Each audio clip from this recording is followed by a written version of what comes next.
US President Donald Trump has unveiled a new national security strategy.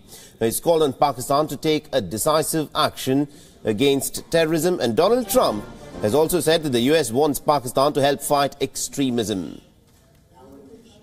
And we have made clear to Pakistan that while we desire continued partnership, we must see decisive action against terrorist groups operating on their territory. And we make massive payments every year to Pakistan. They have to help.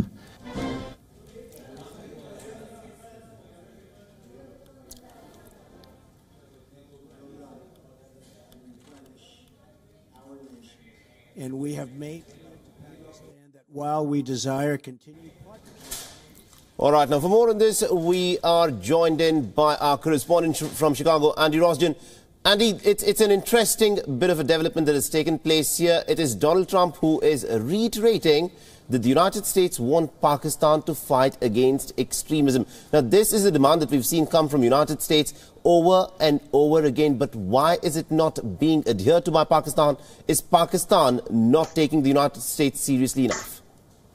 Well, I think the Trump administration is putting Pakistan on a bit of a leash here, but not holding that leash too terribly tightly. Donald Trump loves to throw out money as a threat. Hey, Pakistan, we give you lots and lots of money, so that might go away if you don't take care of your terroristic problem. Now, last week, the Trump administration, through Rex Tillerson, the Secretary of State, said, look, Pakistan, these terrorist organizations that you don't crack down on so hard are attacking Kabul today in Afghanistan. Maybe next week the tide will turn and they'll attack you in Islamabad. So, no, the Trump administration has not been as tough, maybe as it could be, but it is sending those signals, certainly.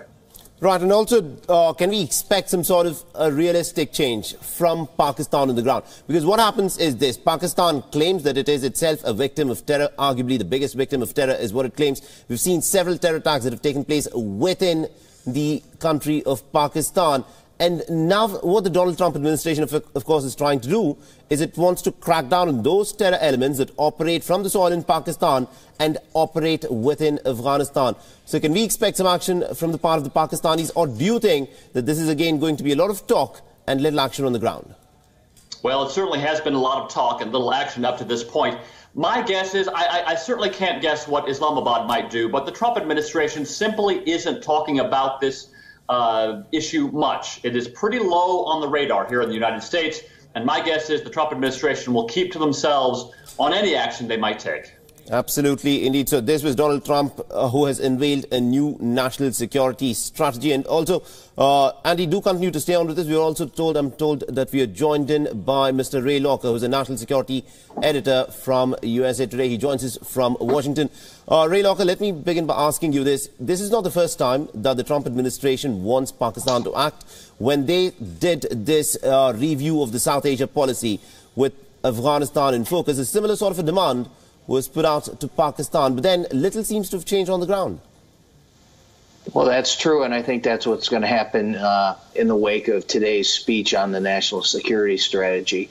First of all, the national security strategy is kind of a pro forma thing. It's required by law, but it usually is just a lot of talk and some general kind of blueprint etchings, but nothing that's really carved in stone by any means. And as you mentioned, the president has said things about Pakistan before, as have previous presidents, and nothing really has happened. And certainly nothing is going to happen that will be up to what India wants, that's for sure. Right. Do continue to stay on with this, Ray Locker and Andy Rosgen. Let's actually first dip in and listen in to what President Donald Trump, in fact, said in this national security review. And we have made clear to Pakistan that while we desire continued partnership, we must see decisive action against terrorist groups operating on their territory. And we make massive payments every year to Pakistan. They have to help. All right, so those were his words. We have to see some decisive action being taken by Pakistan. Ray Locker, let me also address the elephant in the room. Is there perhaps a limitation in terms of how much leverage the United States actually has on Pakistan?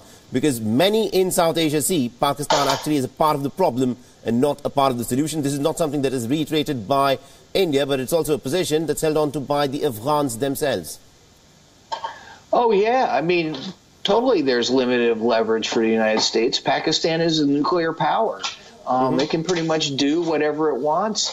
You know, we're lucky to get the kind of cooperation we have been getting. And, you know, a big problem with Pakistan for the United States is our policy in Afghanistan. We've used Pakistan's help for decades now to counterbalance the Soviet Union, then the Russians, and now the Taliban. So as long as we want to do things in Afghanistan, we need the Pakistanis' help. And that puts us into a corner. And it makes the relationship with India more difficult, even though the relationship with India keeps getting better and better, regardless of who the president is. And that's only going to increase. Right. And so I think long term, what you look for is not necessarily are we going to squeeze Pakistan, but is the U.S.-Indian relationship going to get so much stronger that what happens in Pakistan becomes less relevant because the Pakistanis will have to do something on their own to deal with that. Right. And also, Andy, if I can bring you in on this, you know, we've heard the Trump administration repeatedly take Pakistan to task. But the question is, how long will it be before we see some sort of, you know, in this carrot and stick policy, a bit of stick being used against Pakistan? Do you think there might be a substantial cutting down in terms of military aid to Pakistan from the United States? Or will it be like, look, they're trying to do their best, so we'll have to, of course, help them with military aid, and that, of course, has been the practice for well over a decade now, and you expect that to continue from the United States?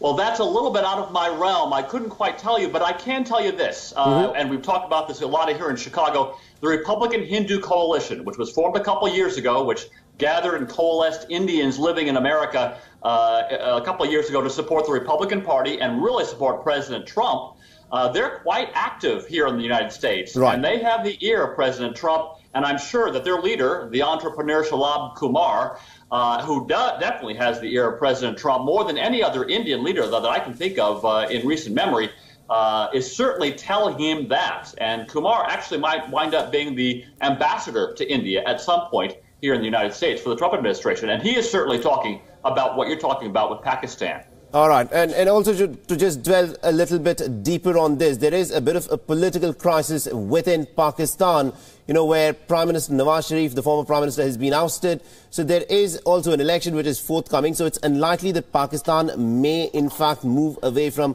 some of these terror groups, which also have a fair bit of traction on the ground. Do you think, you know, this is likely to impact the U.S.-Pakistan relationship? Ray Locker, if you could take that question. Well, I think the continued support of elements in the Pakistani government for terrorist groups, particularly the leader Hafiz Saeed, that's going to continue to be a problem. And if we see Saeed's party get any kind of traction in the upcoming election, then that'll be something that the U.S. will have to reckon with, particularly if they show that they have enough strength to somehow worm their way into the government. That would be disastrous, I think, for Pakistan and the U.S.-Pakistan relationship. It's kind of too early to tell right now, but that is, I think, the big thing on the horizon. If a moderate gets elected, you know, even somebody like Nawaz Sharif, I think chances are better for the U.S.-Pakistani relationship. But if some of the radical elements creep into the government, it's going to be a problem. Absolutely, indeed. Ray Locker and Andy Rosden do continue to stay on with us. Meanwhile,